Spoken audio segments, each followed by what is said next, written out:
Right about caller, what's your name? Where you calling from? And what's your I'm question? calling from Canada. My name's Rosalind. Hey, Um, Roslyn. Hi, thank you. Um, my question is, the Barathary gland you speak about, is that what it's pronounced? Okay. Yeah. Um, so you're saying that we people have been, it's been removed. Is that everybody's? It's been removed from all the people? And that's my first question. And my second question is, if that's the case, if it's not the case, as far as the people that do, let's say, mediumship, they say they're readers, and I know that high government and higher up people use psychics to do certain things. They touch objects and they can see things like the. So who are the people that it's been removed? And if these people that are in these positions, does it mean that they're higher beings? Are they, like, more heart orientated souls? Like, is there some sort of clarification? Like, does it mean anybody can reach these levels? Why is it that the people that, like, we're talking about, the Naturu, or the, the ones that are working now, trying to get to a place where they can get their gland put back in. So why is there a group that doesn't have it, and if and there's a group that does have it? And Okay, I got you. All right. Thanks. Right. So, not everybody has it, or not everybody had it, and some people do have it, and if they have it, some won't even know or realize they have it. Now, in terms of when you say bara, right? Remember the word bara is what the original name of what people are calling Genesis from the Hebrew Barashith.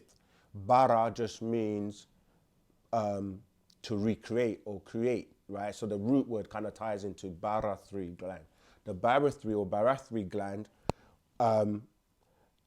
even though it was surgically removed, it's the way it was removed. It's like they had to do it in a certain way to not damage the nerve endings. All right, and if people want to know and say, oh, how do we know it exists? The master explained this many years ago. It's like when you look at the way, like, let's say, you have a socket and something is inside of it, right? Like this.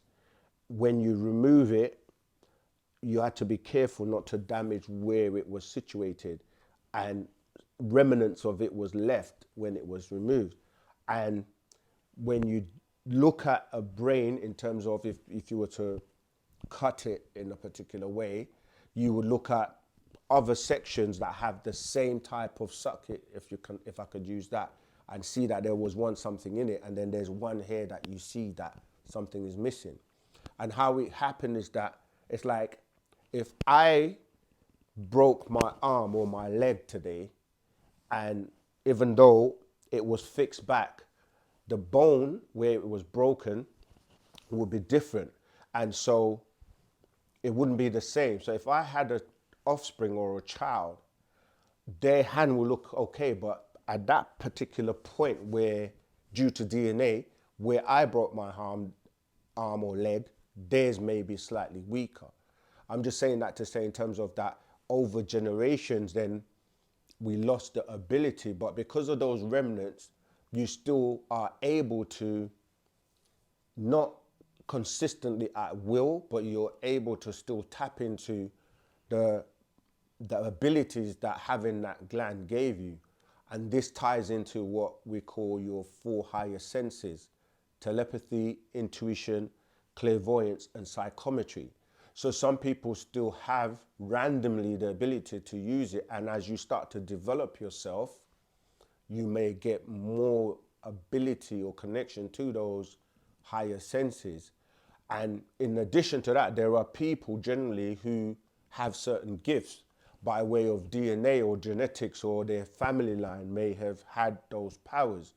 And so when you're talking about people that have, like psychics and the ability to, some people have the ability to remote view or to, do certain things like like, you know, you get people all the time, they'll be like, every time I dream something, it happens, it comes to pass.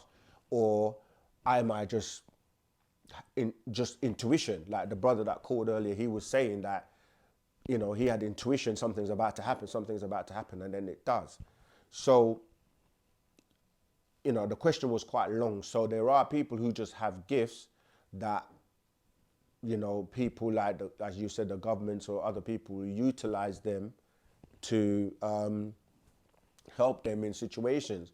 Some people have been using technology, for example, like the things that, you know, Elon Musk is doing with, you know, he's got, you know, some neuro company that deals with putting chips in the brain now. This is something, again, the master teacher taught us many years ago. So, you know, you can now have chips inserted into you that give you many abilities. Now, as to who will get it put back, that's down to you being able to prove your worthiness. It's like, you know, if with great power comes great responsibility. So, you know, if Superman was the kind of person that just went around showing everybody, oh, I'm Superman, give me $5 and, you know, levitating, he wouldn't be given that power. So it's like he had to disguise himself as Clark Kent and only really use the power when necessary, not abuse or misuse it. It's the same thing with, I'm just using that as an example because, you know, having the ability to do certain things, you have to you have to be responsible with it. Just like these extraterrestrials that give technology to humans, as much as they want to help, some of them, not all of them, want to help us elevate and ascend and become a part of the, you know, the galactical community. There are men or humans that are barbarians, to put it lightly, and they will misuse the power to the point where they could actually end up destroying the same beings that have given them the technology. Case in point, the atomic bombs, you know, with Nagasaki and Hiroshima. And even then, we're still today at that state where we're still talking about wars and nuclear weapons. You know, like, they're looking at us like, have you guys not learned anything? So in order to be worthy to receive this power, you have to learn how to discipline yourself. You have to learn how to deal with humanity, how to deal with people.